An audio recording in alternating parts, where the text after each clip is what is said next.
All right, guys. Hey, Shane here from the Brookings home team, powered by Century 21 Krogman and Company.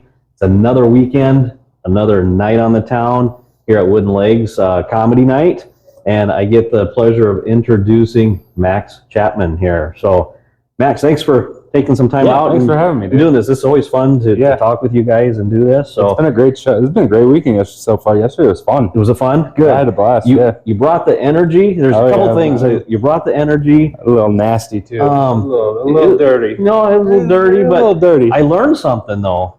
I learned something last night from you. What'd you learn? I learned how to keep a dog quiet. So well, yeah. Well, one way or another, got to shut him up somehow. You guys got to watch him to find out what I'm talking about here.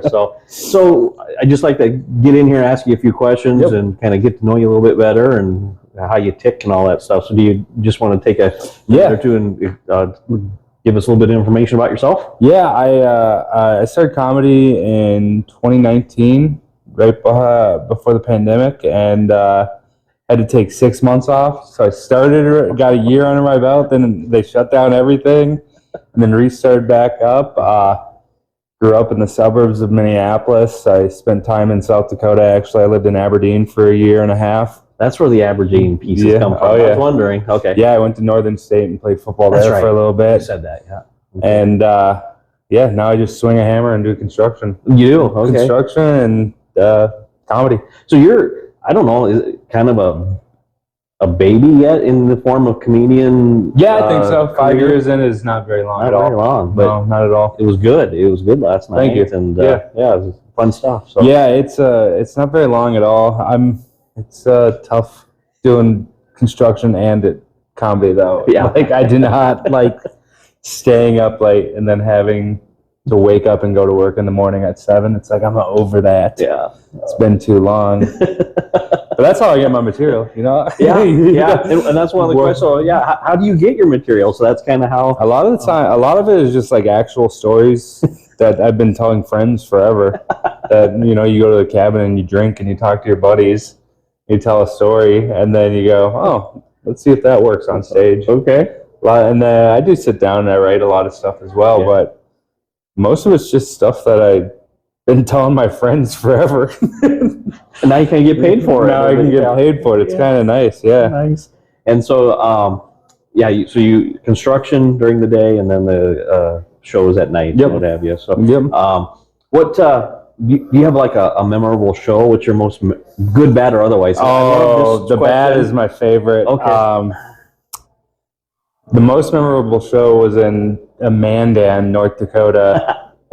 It was at the Wagon Wheel, and it was with this old road dog, and he let some random guy do the show. He like convinced him into letting him be on the show. This guy he's like, well, if you let me on the show, I'll get us on the radio. I'll promote it on the radio, blah, blah, blah. The guy goes up. He's hosting. He's only supposed to do 10 minutes.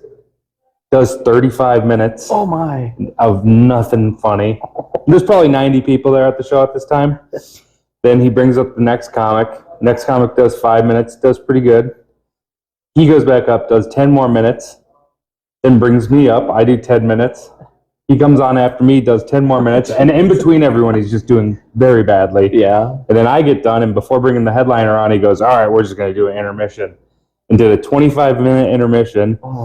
And it went from probably 90 people in the audience to 10 people in the audience. They just left. Oh, no. Because it was already an hour and a half into the show, because the guy has been going forever. Yeah. He's going so long in between people. And it's not even good. Oh, and the headliner got so pissed off at him. The headliner was angry as hell, and they got a big argument, and the headliner grabbed a pool cue from and started chasing the pool. That was probably the funniest thing ever. He didn't get him because I put my hand like this when he was trying to chase him down, and the headliner pretended like I was actually holding him back. So he sat there with the pool cue, pretending. That was probably the most fun I've ever had watching that. That was insane. Yeah, that's a story that you'll remember for a while. It's crazy. Almost an episode of Cops here. Yeah, truly. Yeah, I don't even know if that's worthy of a cop call in North Dakota. They're just like, shake it out. Just handshake, he'll be fine. Okay, you'll be okay. Oh, yeah. Wow. That's cool. All right. Do you have kind of like a role model comedian or somebody? Oh, I have a lot of favorites. Yeah, one of my favorites. I love Mitch Hedberg. Okay. Are you familiar with him? Nope. I love Mitch Hedberg. I've always liked Louis C.K. I've liked Patrice. A lot of them. A lot of the older ones. I'm big Bill Burr. I'm a big fan of. Okay. Yeah, Mark Maron. I love. And do you kind of take some of theirs? Some of their style a little bit then? I think when I first started doing comedy, I did a lot of short one-liner jokes like Mitch Hedberg. Okay. And he's like way out there. He's really esoteric and weird and strange, and I like him a lot. Like that a lot? Yeah, I like that a lot. Okay. And and then I kind of just slowly started telling stories from that part. Yeah. After swinging a hammer and stuff. Yeah, pretty much just writing short jokes for like the first 2 years of comedy is all I did was set up punchline.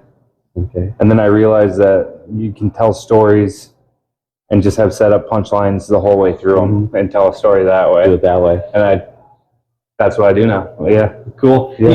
Have you opened for maybe a more famous? Yeah, definitely. I work at Acme Comedy. Yeah.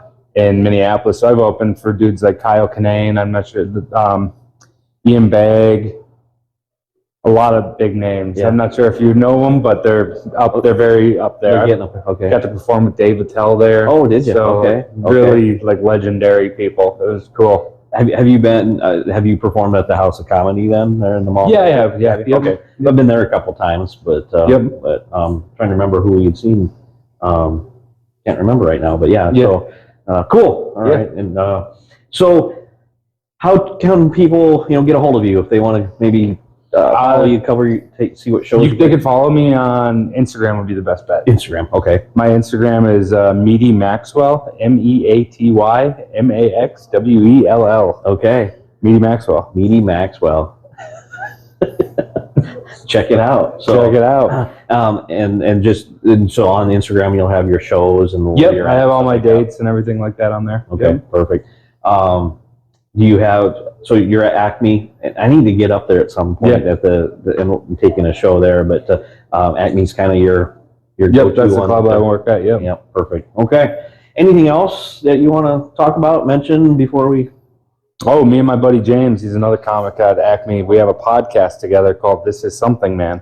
If you like, if you check me out on Instagram and you like me, you'll like that too. Okay. All we do is ramble and argue.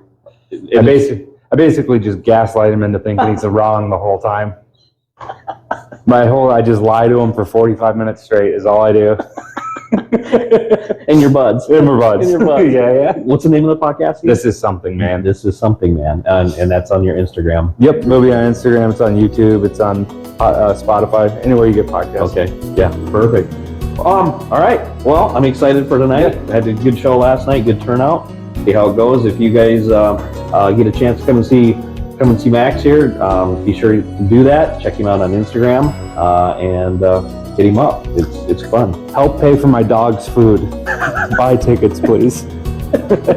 He may or may not like his dog. There's another piece that you got to come and watch. So, all right, sir. Thank you. Handshake. My hand's cold. Sorry about that, but appreciate it. Thanks, guys, for watching, and hopefully we'll see you soon. Have a good night. See you later. See ya.